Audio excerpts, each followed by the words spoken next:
அரசியலுக்கு வராங்களா த்ரிஷா? தமிழ்நாட்டுக்கு இன்னொரு ஜெயலலிதா உருவாகுறாங்களா? அவங்களே ஓப்பனா என்ன சொல்லியிருக்காங்கன்னு பாருங்க. தமிழ் சினிமாவுல டாப் நடிகைகள்ல ஒருத்தங்க தான் த்ரிஷா. மௌனம் பேசியதை தான் அவங்க நடிச்ச ஃபர்ஸ்ட் படம். இதுக்கு இடையில பல வெற்றி படங்களையும், சில தோல்விகளையும் பார்த்த அவங்க அறிமுகமாகி 20 வருஷங்கள் கழிச்சும் நம்பர் 1 நடிகையா இருக்காங்க. இதெல்லாம் ஒரு பக்கம் இருக்க, விஜய் கூட ஜோடியா கல்யாணத்துக்கு வந்ததுலருந்து, த்ரிஷா என்ன செஞ்சாலும் அது செய்தியா மாறிடுது. இந்த நிலையில அவங்க Instagram போஸ்ட் ஒண்ணு ட்ரெண்ட் ஆயிருக்கு. மாடலா இருந்த த்ரிஷாவுக்கு லேசா லேசா படத்தின் மூலமா திரையுலக கதவுகள் திறந்தது.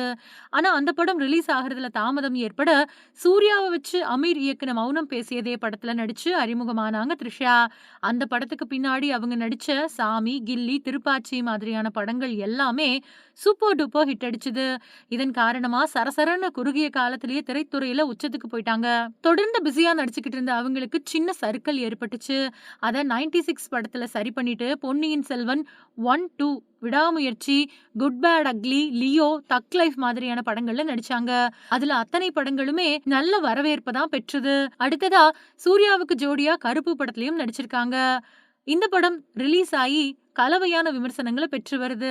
இப்படி அவங்க கெரியர் செம பிஸியா இருக்கக்கூடிய சூழல்ல, அவங்களோட பேரு பெரிய சர்ச்சை ஒண்ணுல சிக்கிக்கிச்சு.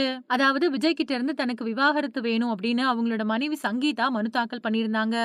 அது மட்டும் இல்லாம ஒரு நடிகை கூட தன்னோட கணவர் திருமணத்த மீறின உறவுல இருக்காரு அப்படின்னு குண்ட தூக்கி போட்டாங்க.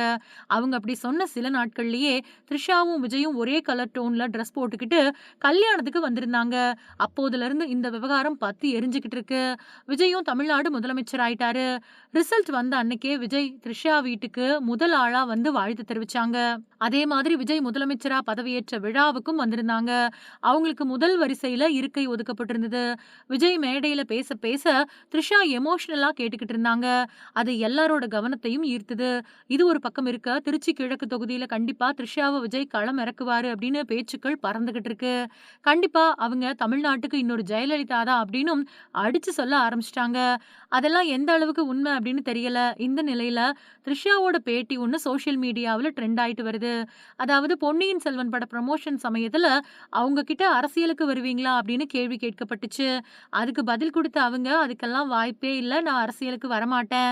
அரசியல் பத்தி எனக்கு எதுவுமே தெரியாது அப்படிங்கிறதால, அதுல நான் எதுவுமே செய்ய முடியாது அப்படின்னு சொல்லியிருக்காங்க.